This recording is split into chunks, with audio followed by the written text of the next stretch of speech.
What's up, everybody? Welcome back to The Pulse. Today we have some tips to show you how to feel great about yourself and increase your self-confidence. Our mission? To give you the know-how and tools to boost your self-esteem and to set you on a path for being a more authentic you. We've been there and we get it. You probably want to get started right away. So we've put together a bunch of down-to-earth, doable tips that you can start using today. Stick around because we're about to share some game-changing strategies that'll help you become the most awesome version of yourself. What is confidence? In short, confidence is the ability to speak and act on the authority of your own experience. What do we mean by that? Confidence is trust in yourself. Trust that, even though things may not go as you planned or hoped, you believe in your authentic self. A good example of this is if you bought a new shirt that is totally different from your usual style. This shirt is loud, it might be brightly colored, and definitely doesn't go with the majority of your attire. But confidence comes in knowing that that shirt looks good and feels good on you. You are your most important critic, and if you can love and respect yourself and even feel a little bit excited about it, you'll pull it off like it was made just for you. Why do you lack confidence? It's essential to recognize that confidence is a dynamic quality that can be nurtured and strengthened over time. Building confidence often involves addressing these underlying issues, practicing self-compassion, setting achievable goals, and seeking support from trusted individuals or even professionals. Pay close attention to negative self-criticism that might be running through your mind. Challenge these thoughts by asking yourself, where did this belief originate? Is it genuinely accurate?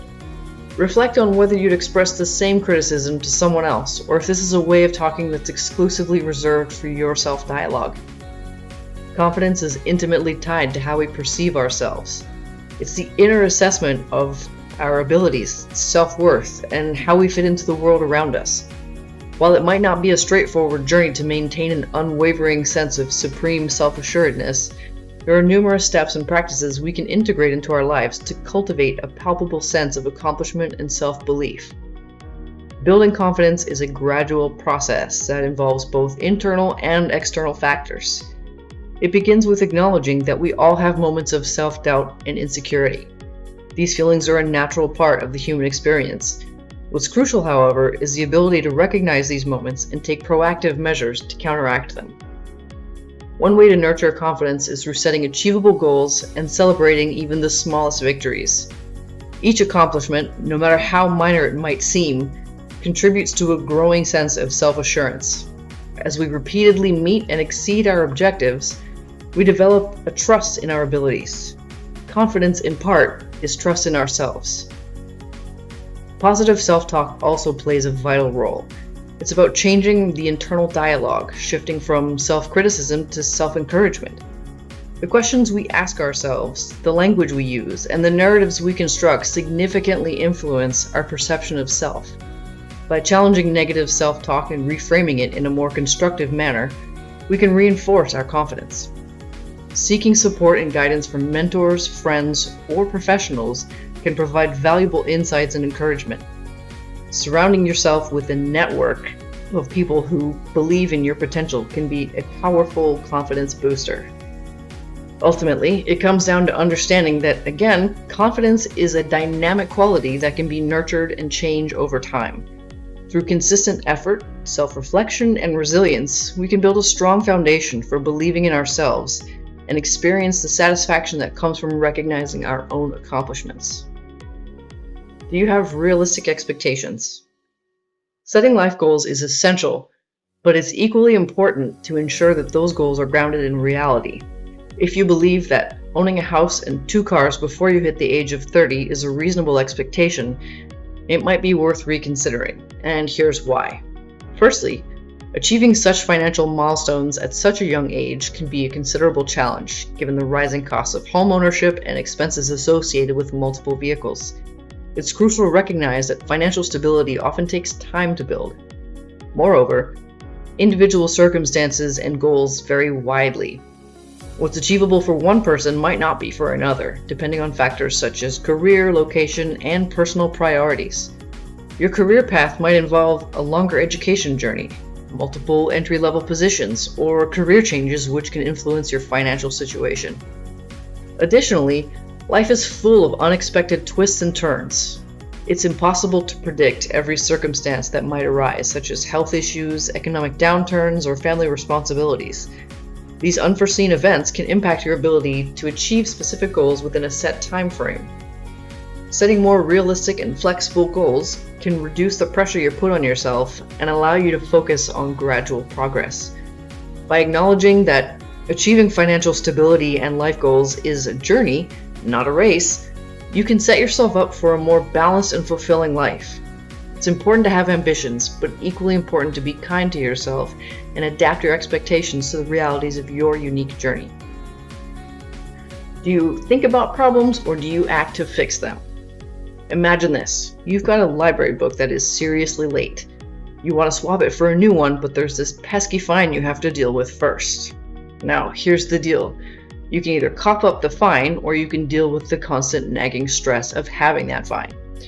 When you tackle a problem head on, it's like waving goodbye to ongoing worries. Sure, coughing up the fine might make you cringe for a moment, but it's a tiny hiccup that lets you enjoy borrowing more books.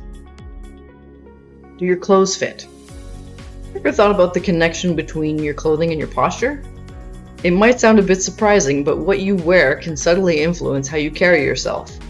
If you're dressed in overly baggy or loose-fitting attire, you might find yourself naturally slouching or adopting a more laid-back stance. It's like your clothing is sending signals to your body saying, hey, it's chill-out time. On the flip side, when your clothing fits just right and is in good condition, it's like a secret weapon for boosting your confidence and overall demeanor. You'll stand a little taller, walk with a bit more pep in your step, and exude a sense of self-assuredness. It's almost as if your attire is your trusted sidekick, helping you conquer the day with style and confidence. So remember, the right outfit isn't just about looking good, it's about feeling good and ready to take on the world. Do you have healthy eating habits? Maintaining a healthy diet holds the key to a multitude of benefits that go beyond just physical health. It's not merely about ensuring your well-being and adding years to your life. It's also a remarkable catalyst for transforming your overall sense of well-being. The right diet is like a fuel that can supercharge your life. Imagine it as an energy booster that empowers you to do more, both physically and mentally. When you provide your body with the nourishment it needs, you're equipping yourself with the vitality to engage in a variety of activities. For instance, it enables you to spend quality time with friends, fostering connections and making lasting memories. It grants you the vigor to embark on an exercise routine, promoting physical fitness and well-being. It also plays a pivotal role in enhancing your performance, whether at work or in the academic realm, enabling you to tackle tasks with greater focus and efficiency.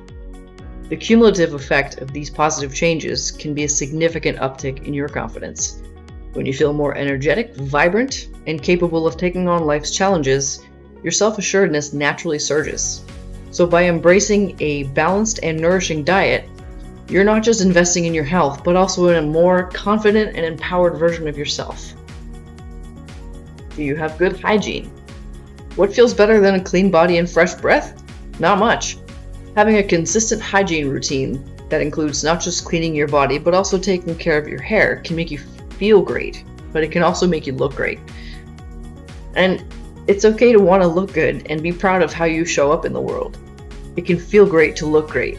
Even if you're home alone, put on a fashion show for you. Work on your communication game. Are you at ease with chit-chat?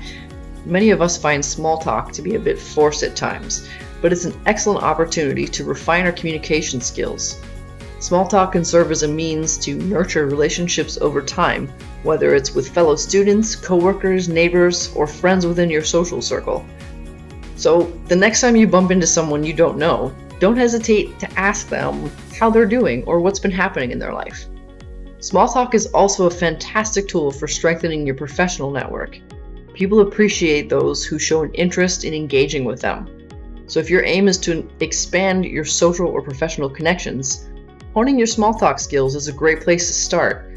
You can even consult resources like Small Talk Ideas online to discover conversation topics that resonate with you. Are you surrounding yourself with people like you? Sometimes when people lack confidence, is because they aren't spending time with people that are similar to them, and so they aren't being subconsciously told that who they are and what they like is okay. No matter how much a parent might tell you it's completely okay that you are who you are, it's not the same as being around someone who is the same as you. Growing up autistic can lead to us, whether consciously or unconsciously, hiding our interests, even from ourselves, to try and fit in. So an important step in gaining confidence can be figuring out what those interests are and letting yourself indulge in them. Once you've found those interests and don't feel guilty about liking them, then you can go out and find groups, whether online or in person, that focus on those interests. Develop a routine you can stick to. Begin your day by accomplishing a simple task such as making your bed, especially if you're the one responsible for it. It's a fantastic way to swiftly mark something off your to-do list and generate a sense of achievement for yourself. Once you've tackled this easy task, it's time to confront the most substantial project on your agenda for the day. Waiting too long can lead to a big task looming in the back of your mind, making it easier to get sidetracked by other activities. Remember, the larger the challenge, the more crucial it is to address it promptly. So these are some of the things that you can start to do today to tap into your confidence and give you a little spring in your step. If you've been going through some stress, it's natural to feel a drop in your confidence, but it shouldn't be the way you feel all the time. Winter is coming, and with that, some of us can start to feel a little lower.